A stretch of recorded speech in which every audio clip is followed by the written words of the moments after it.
there, I'm Julie, Fei-Fan Balzer, and it's time for you to pick a card, any card. So as you can see here, I have some playing cards, and I'm sure you have a deck of playing cards laying around your house, and maybe it's missing a few cards. Well, I've got a great project to help you use up those playing cards. So the first thing we're going to do is we're actually going to work from some of the cut files that are on this Brother USB. This is number 3 of the Home Deco pattern collection, and you can see it's all stuff that's meant to be used at home. Now if we open this box up, what you'll see inside is it comes with a USB that has all the designs loaded onto it, ready to cut, and it also has these little pamphlets inside. So for instance, this pamphlet has all the designs laid out so you can clearly see what they are. It's double-sided, and of course each is numbered so you can find it when you're looking for it.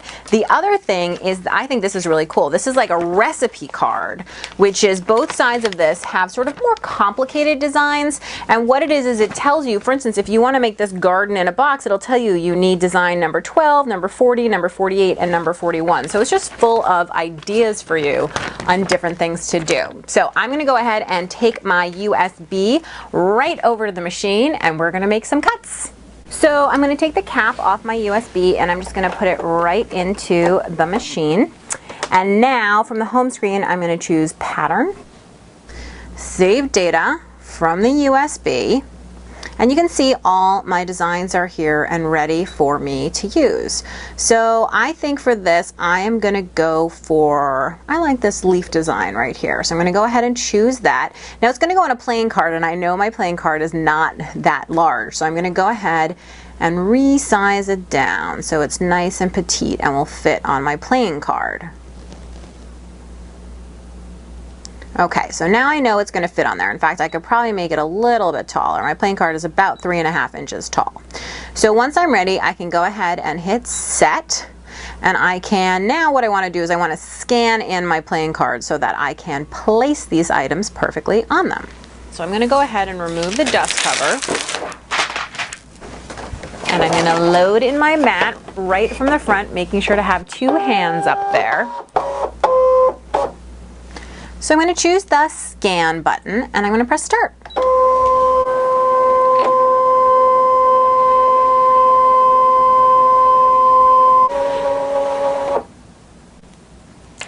So you can see I have 2 cards here. What I want to do is I want to rotate my little design. If I can grab a hold of it right there. Let me go into the editing functions, and I want to go ahead and I want to rotate it 90 degrees. So I'm going to press the rotate button and it's going to send it 90 degrees. I'm going to say OK. I'm going to move it on top of my playing card, and if it's too dark for you to see, you can go ahead into the settings and you can lighten it up so that you can see things a little more clearly. Okay, that looks really cool. So now what I want to do is hit OK, and I want to add my name on there. So I'm going to say add. I'm going to go into the text. I'm going to pick whatever font it is I want. I like this one right here. And I'm going to write the name of the first person. So let's do, this is for M-O-M.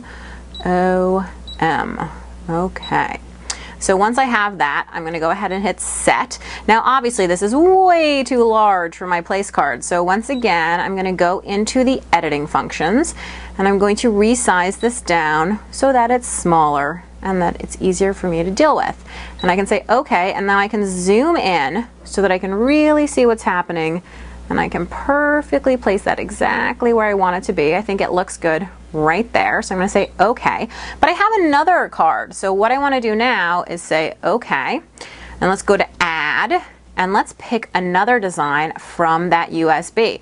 So even though all of these patterns were meant for home decor, like for cutting vinyl and putting it on your wall, there's so many other ways that you can use it too. Why don't we choose this flower? I think that's really beautiful. And again, we're going to have to bring the height way down to under 3.5 because that's how tall my card is.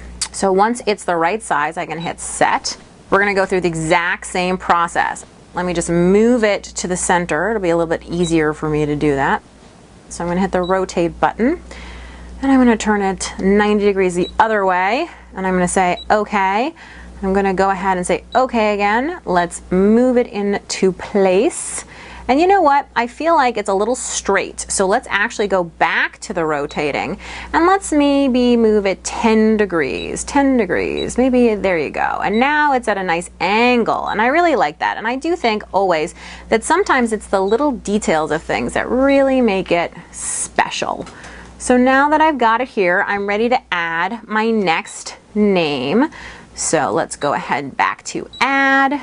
Again, once you've done this, you can do this a million times. So it means that when you have a dinner party of 50 people, you can make 50 cards. So let's see, M-A-T-T. There you go. Okay. And here is my next one. And again, we're going to resize that so that it fits perfectly right onto there. So we'll just reduce the size. Hit OK. We'll zoom in. We can zoom in a lot, like up to 400%, and then we can really see exactly where it's going. Get it perfectly on there. Oh, it's beautiful. So cute. Okay, so now that that's ready, I'm going to go ahead and hit OK. OK again. OK one more time. Now I do want to change the pressure settings. So that's just the wrench tool. And then if I go right into, here you go, the cut pressure. I want to change this to a 4. That's where I found that my playing cards were cutting the best. And the cut speed can be a 3. We can go back up to normal and I can hit OK. And now I'm ready to cut. And as long as my blade is set properly, I'm ready to hit the start button.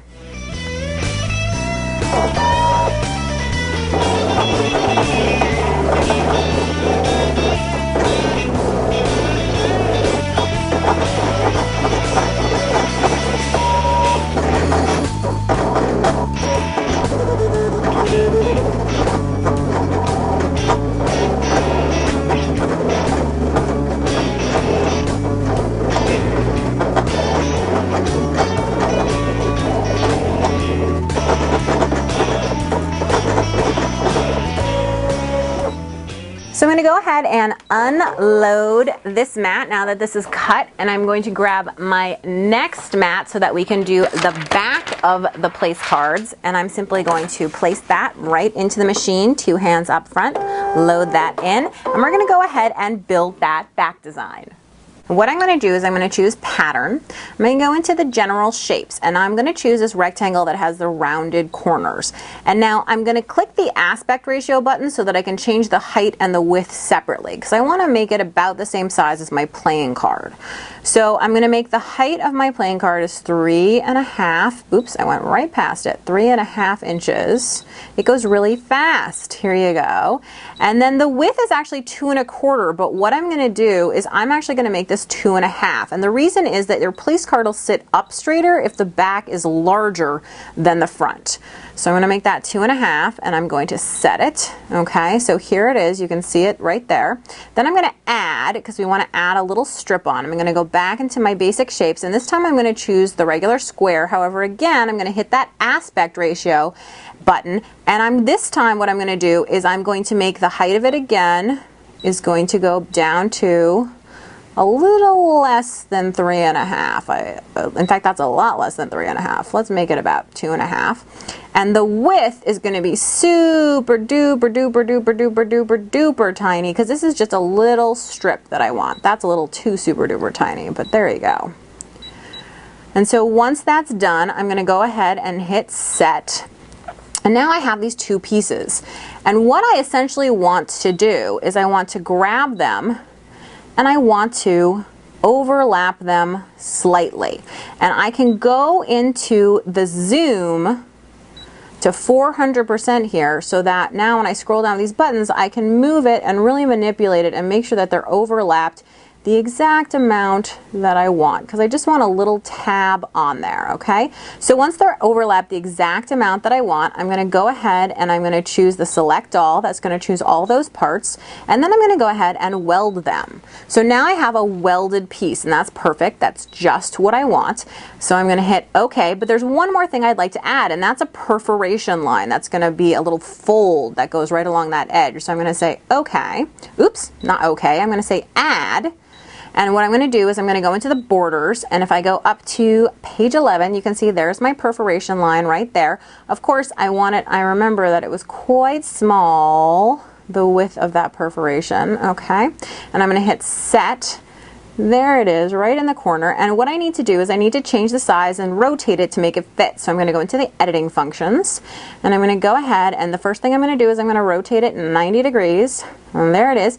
And now I need to make it a little bit taller to fit on there, and I can see it increasing until I feel like it's exactly the right size. And then I'm going to zoom in. Again, I love that you can zoom in 400% so that you can really see absolutely everything. And I'm going to get in there, and I'm going to move the card and the perforation line so that they line up together pretty perfectly right on there. And once that is lined up, I'm ready to say okay. And I'm ready now to select all one more time, but this time instead of welding, what we're going to do is we're going to group them. So once we group them, now this can move around as much as I want as one single file.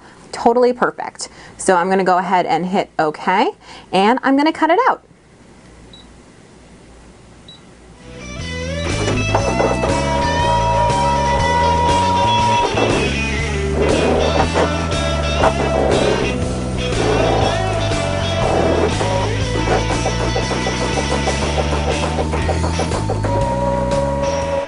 So now that I have all my pieces cut, I'm ready to start putting it together.